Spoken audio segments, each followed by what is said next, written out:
नमस्कार दोस्तों। तो आज के वीडियो में आईटीआई इलेक्ट्रीशियन चैप्टर वैद्युतिक सामग्री एवं परिपथ वियोजक इलेक्ट्रिकल एसोसीरीज एंड सर्किट ब्रेकर के कुछ महत्वपूर्ण स्मरणीय तथ्य हैं, तो इसको इस वीडियो के माध्यम से पढ़ेंगे और इस चैप्टर से BSPHCL में प्रश्न पूछे जाने की संभावना है। तो एक बार इस वीडियो को देखकर ही एग्ज़ाम में जाइए ताकि आपको कुछ फ़ायदा मिल सके। तो चलिए, पहला है BIS की वैद्युतिक वायरिंग के नियमानुसार लाइट एंड फैन में प्रत्येक उप परिपथ में 10 से अधिक और पावर के प्रत्येक उप परिपथ में 2 से अधिक उपयोग बिंदु नहीं होने चाहिए। आगे है वैद्युतिक वायरिंग के नियमानुसार नियंत्रक स्विच बोर्ड की फर्श से ऊंचाई कितनी होनी चाहिए? 1.3 मीटर होनी चाहिए। अगला है घर के बाहर स्थापित किए जाने वाले लाइट पॉइंट सदैव जलरोधी प्रकार के होने चाहिए। आगे है फ्यूज, थर्मल रिले आदि सुरक्षा युक्तियां हैं जो कि परिपथ को क्षरण से बचाती है। आगे है किसी भी परिपथ में धारा के प्रवाह को नियंत्रित करने हेतु स्विच तथा सर्किट ब्रेकर का प्रयोग किया जाता है। आगे है यदि किसी परिपथ में फेज तार न्यूट्रल तार के संपर्क में आ जाए तो उसका फ्यूज उड़ जाता है। आगे है लैंप, परिपथ में होल्डर सहित लैंप के साथ सिंगल पोल स्विच लगाया जाता है। जीने के परिपथ के लिए 2 वे स्विच प्रयोग किए जाते हैं, जिसमें एक स्विच भवन के एक मंजिल पर तथा दूसरे स्विच दूसरी मंजिल पर लगाया जाता है।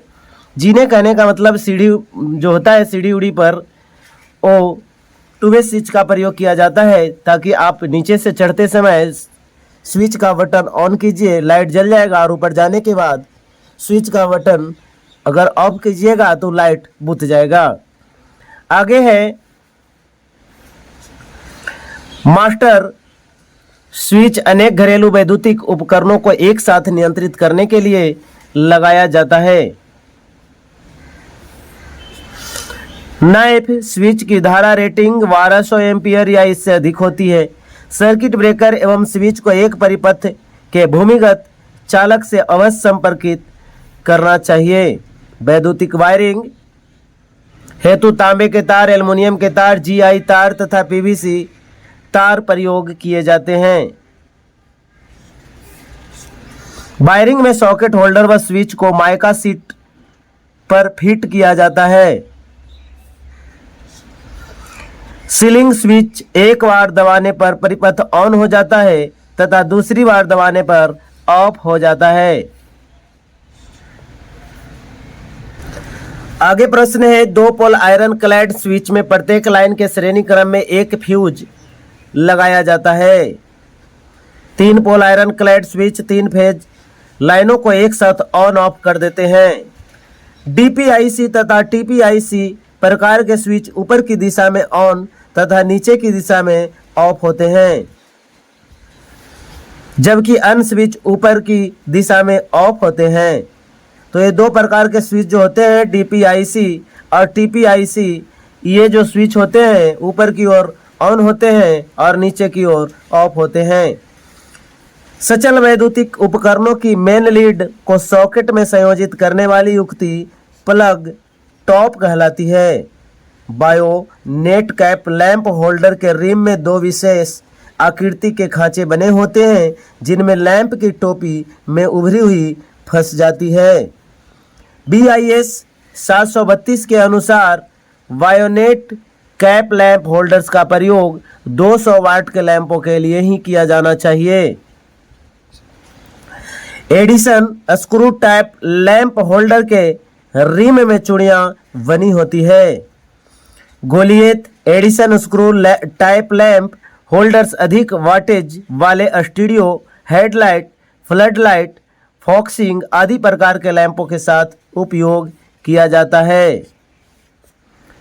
कार्टिज फ्यूज में प्रायः तांबे व टीन की मिश्र धातु का तार कांच अथवा पोर्सिलेन में बंद कर दिया जाता है। एमसीबी में ओवरलोड स्थिति में स्वतः ही ऑफ होने की व्यवस्था प्रायः द्विधात्विक युक्ति के द्वारा संपन्न होती है। मिनिएचर परिपथ वियोजक 5 एम्पियर से 60 एम्पियर पर कार्य करने के लिए बनाया जाता है। आगे प्रश्न है,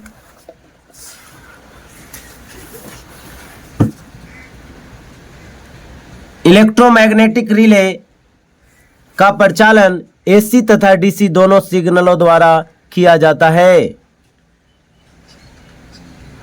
इंडक्शन रिले में बलापो घूर्णन करने वाले डिस्क के कारण उत्पन्न होता है, जो भंवर धाराओं के कारण ही घूमती है।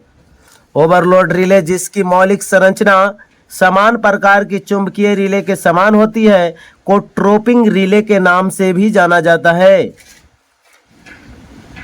तापीय रिले विद्युत धारा के ऊष्मीय प्रभाव पर आधारित होती है। विद्युत चुंबकीय रिले का उपयोग वोल्टेज स्टेबिलाईजर, वोल्टेज रेगुलेटर, मशीनों को कंट्रोल परिपथ, रिमोट कंट्रोल से परिचालित उपकरणों, रेफ्रिजरेटर, टेलीफोन एक्सचेंज, ट्रांसरिसीवर इत्यादि में किया जाता है। तापीय रिले के द्विधात्विक तत्व में 2 निकिल स्टील अलाय की परस्पर वेल्ड की हुई स्ट्रिप होती है।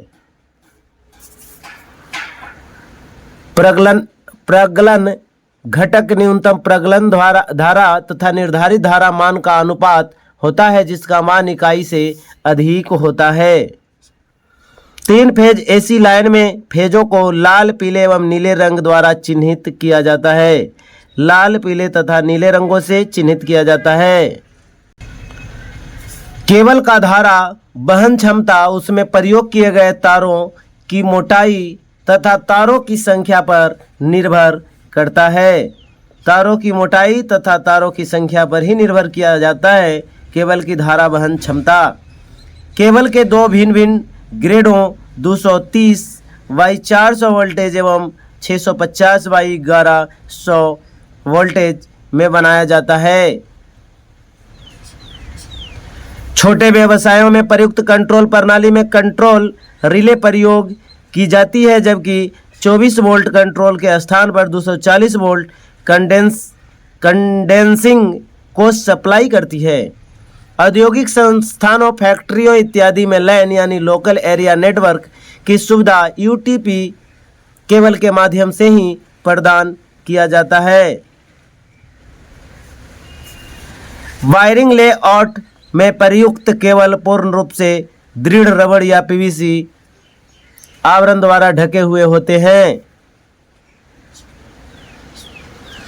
भवन वायरिंग में प्रयुक्त सभी संबंधी उपकरण भारतीय विद्युत नियम 1956 के नियम 50 और 51 तथा 61 के अनुसार होनी चाहिए। भवनों की वायरिंग ऐसी की जानी चाहिए कि तारों की जांच सरलता से हो सके।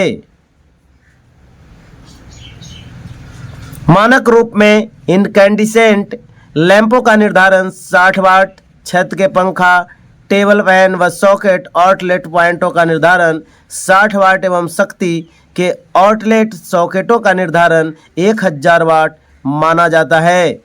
वायरिंग लेआउट में लैंप को क्रॉस प्रतीक द्वारा दर्शाया जाता है। भवनों में बैटन, डक्ट, कंड्यूट आदि प्रकारों की वायरिंग प्रयोग की जाती है। भवनों की वायरिंग में स्टील, फीता, साहुल, ट्राई, स्क्वायर, सीढ़ी, पेंसिल, पैमाना, रंगीन चौक आदि वस्तुओं की आवश्यकता पड़ती है। भवन वायरिंग लेआउट में विद्युत लाइन में प्रवेश एवं निर्गत स्थानों को चिन्हित किया जाता है।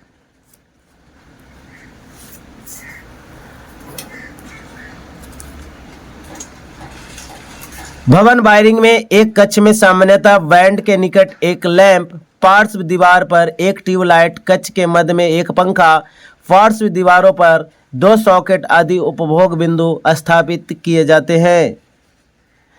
2-3 मंजिलों से अधिक मंजिलों वाले भवनों में वैद्युतिक वायरिंग स्थापित करने हेतु लगभग 4x4 आकार का एक ऊर्ध्व रिक्त स्तंभ बनाया जाता है। बहुमंजिले भवनों कि प्रत्येक फ्लैट के प्रत्येक कक्ष की वायरिंग में एक एमसीबी का उपयोग आवश्यक रूप से किया जाता है। वैद्युतिक वायरिंग को उप परिपथों में विभक्त किया जाना चाहिए और लाइट एंड फैन तथा पावर के लिए पृथक पृथक यानी अलग अलग उप परिपथ तैयार किए जाने चाहिए।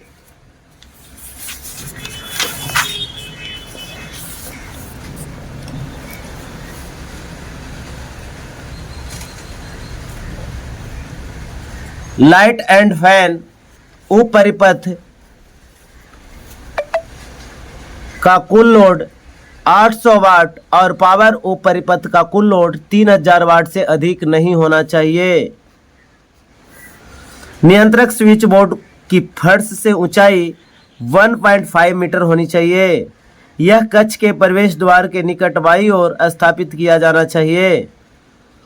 सुरक्षा की दृष्टि से मध्यम तथा उच्च वोल्टेज पर कार्य करने वाली मशीन, ट्रांसफार्मर आदि की दोहरी अर्थिंग की जानी चाहिए। वायरिंग के फेज तथा न्यूट्रल तार के आपस में संयोजित हो जाने से शॉर्ट सर्किट दोष उत्पन्न होता है। यदि किसी स्विच को ऑन करने पर लैंप प्रकाशित नहीं होता तो स्विच से नियंत्रित परिपथ में ओपन सर्किट दोष है। किसी भी परिस्थिति में फ्यूज का विद्युत धारा वहन क्षमता मान स्वीकृति लोड के लिए आवश्यक विद्युत धारा मान से अधिक नहीं होना चाहिए। यदि वायरिंग के फेज केवल न्यूट्रल केबल अथवा अर्थ तार के साथ आंशिक रूप से स्पर्श करने लगे तो परिपथ में लीकेज दोष उत्पन्न हो जाता है। भू संयोजित दोष को खोजने के लिए उपकरण की धात्विक बॉडी से जुड़ा अर्थ संयोजक हटा दिया जाता है और एक टेस्ट लैंप को उपकरण की बॉडी तथा अर्थ के मध्य संयोजित कर दिया जाता है। डीपीआईसी में एक फेज और न्यूट्रल तथा टीपीआईसी में 3 फेज कंट्रोल किए जाते हैं। पेंडेंट होल्डर लटकी हुई स्थिति में प्रयोग किए जाते हैं जबकि ब्रैकेट होल्डर को ब्रैकेट के साथ प्रयोग किए जाते हैं। नैप स्विच एक लाइन को ऑफ करके दूसरी लाइन को ऑन करने के लिए उपयोग किया जाता है, जैसे सब स्टेशन से एक तरफ की लाइन को ऑफ करके दूसरी तरफ की लाइन को ऑन करना। हीटर तथा इलेक्ट्रिक आयरन को सप्लाई देने के लिए अप्लायंस कनेक्टर का उपयोग किया जाता है। फ्यूज, थर्मल रिले आदि सुरक्षा युक्तियां हैं जो कि परिपथ को क्षरण से बचाती है। किसी भी परिपथ में धारा के प्रवाह को नियंत्रित करने हेतु स्विच तथा सर्किट ब्रेकर का प्रयोग किया जाता है। यदि किसी परिपथ में फेज तार न्यूट्रल तार के संपर्क में आ जाए तो उसका फ्यूज उड़ जाएगा। लैंप परिपथ में होल्डर सहित लैंप के साथ सिंगल पोल स्विच लगाया जाता है। मास्टर स्विच अनेक घरेलू वैद्युतिक उपकरणों को एक साथ नियंत्रित करने के लिए लगाया जाता है। सर्किट ब्रेकर एवं स्विच को एक परिपथ में भूमिगत चालक से अवश्य संपर्कित करना चाहिए। सीलिंग स्विच एक बार दबाने पर परिपथ ऑन हो जाता है तथा दूसरी बार दबाने पर ऑफ हो जाता है। 2 पोल आयरन क्लैड स्विच में प्रत्येक लाइन की श्रेणी क्रम में एक फ्यूज लगा होता है।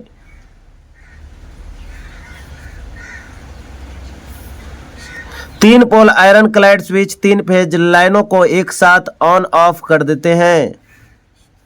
डीपीआईसी तथा टीपीआईसी प्रकार के स्विच ऊपर की दिशा में ऑन तथा नीचे की दिशा में ऑफ होते हैं, जबकि अन्य स्विच ऊपर की दिशा में ऑफ होते हैं। बायोनेट कैप लैंप होल्डर के रिम में 2 विशेष आकृति के खांचे बने होते हैं, जिनमें लैंप की टोपी में उभरी हुई पिनें फंस जाती है। BIS 732 के अनुसार बायोनेट कैप लैंप होल्डर्स का प्रयोग 200 वाट के लैंपों के लिए किया जाना चाहिए। Edison screw type lamp holders के रिम में चूड़ियां बनी होती है। Goliath Edison screw type lamp holders अधिक वाटेज वाले studio headlight, flood light, focusing आदि प्रकार के लैंपों के साथ उपयोग किए जाते हैं।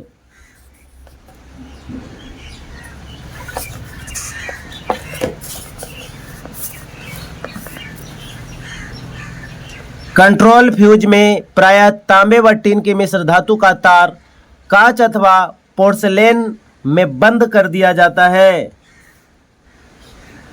एमसीबी में ओवरलोड स्थिति में स्वतः ही ऑफ होने की व्यवस्था प्रायः द्विधात्विक युक्ति के द्वारा संपन्न होता है। मोल्डेड केस परिपथ वियोजक 25 एम्पीयर से 25,000 एम्पीयर पर कार्य करने के लिए बनाए जाते हैं।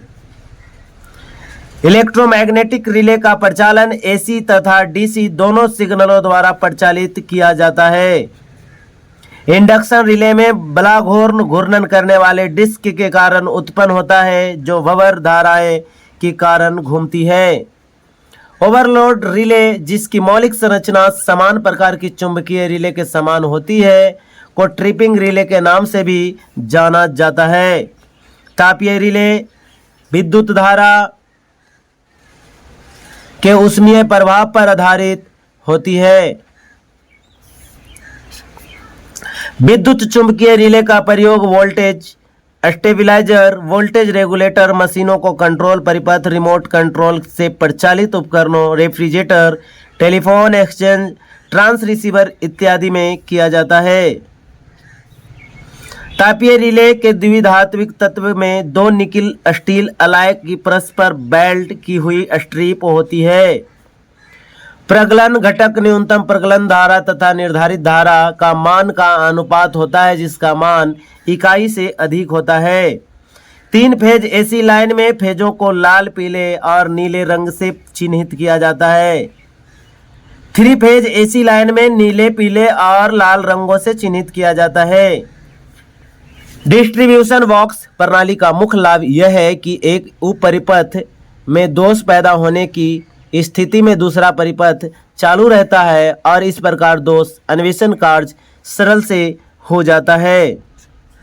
ट्री प्रणाली में फ्यूज बिखरे होने के कारण दोष ढूंढना कठिन होता है और साथ ही साथ इसमें आग लगने की खतरा भी रहता है।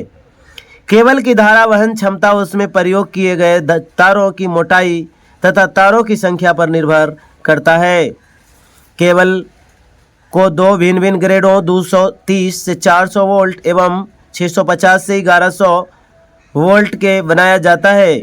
फ्लेक्सिबल केबल वायरिंग में पीवीसी अथवा सीटीएस केबल का प्रयोग किया जाता है। बीआईएस संस्तुतियों के अनुसार लकड़ी की केसिंग कैपिंग वायरिंग में केसिंग तथा दीवार के बीच 6.5 मिलीमीटर मोटे चीनी मिट्टी के गोल इंसुलेटर प्रयोग किए जाने चाहिए। पीवीसी केसिंग कैपिंग वायरिंग में केसिंग को दीवार पर रॉवल फ्लॉक्स लगाकर स्टील स्क्रू को द्वारा कसा जाता है। बैटन वायरिंग में सीटीएस अथवा टीआरएस प्रयोग होने के कारण इस सीटीएस अथवा टीआरएस वायरिंग भी कहते हैं। लेड सील्ड वायरिंग रासायनिक पदार्थों जैसे अम्ल, क्षार आदि उत्पन्न करने वाले उद्योगशालाओं के लिए प्रयुक्त नहीं है।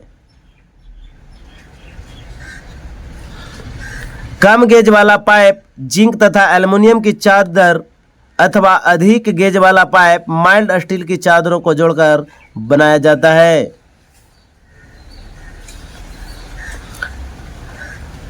डिले फ्यूज डीसी मोटर की रक्षार्थ हेतु प्रयुक्त किया जाता है। ऐसा फ्यूज जो कि निर्धारित विद्युत धारा के मान से काफ़ी अधिक होता है धारा भी केवल कुछ क्षणों के लिए सह सके एचआरसी फ्यूज कहलाता है। फ्यूज और अर्थवायर द्वारा संस्थापक को पूर्ण सुरक्षा प्रदान की जाती है। एचआरसी फ्यूज से तात्पर्य हाई रपचरिंग कैपेसिटी फ्यूज है। 3 फेज घरेलू इलेक्ट्रिक वायरिंग आईसीटीपी प्रकार के स्विच का प्रयोग किया जाता है। एचआरसी फ्यूज लघु परिपथ से सुरक्षा प्रदान करता है। घरेलू वायरिंग में सामग्री और केबल का आंकलन करने के लिए वायरिंग चित्र और परिपथ चित्र की आवश्यकता होती है।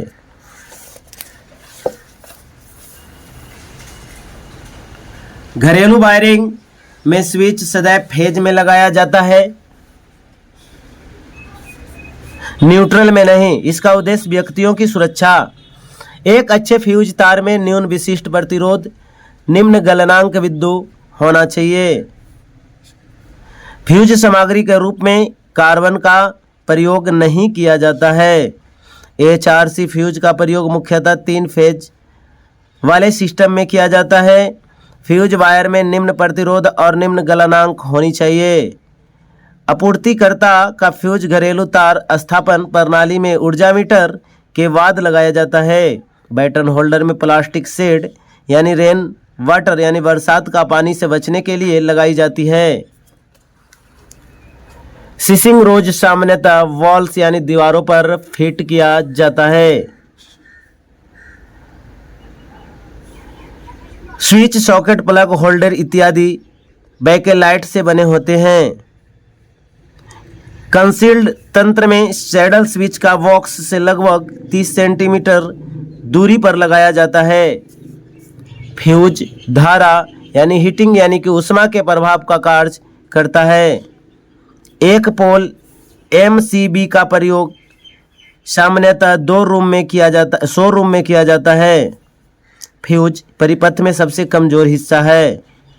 फ्यूज जो होता है सबसे कमज़ोर हिस्सा होता है परिपथ में। इसी कारण है कि वह सबसे पहले जलता है। शॉर्ट सर्किट दोष की दशा में फ्यूज पहले प्रचालित किया जाता है। फ्यूज को धारावाही चालक के श्रेणी क्रम में संयोजित किया जाना चाहिए।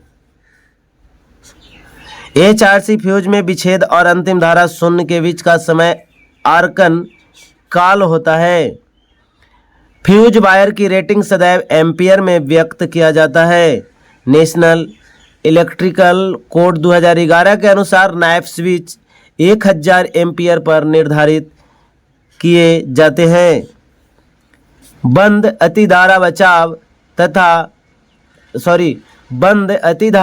धारा परिपथ के लिए केवल में आवश्यक धारा प्राप्त करने के लिए सामान्य धारा वहन क्षमता के रेटिंग फैक्टर का गुणांक 0.81 होना चाहिए। तो थैंक यू दोस्त।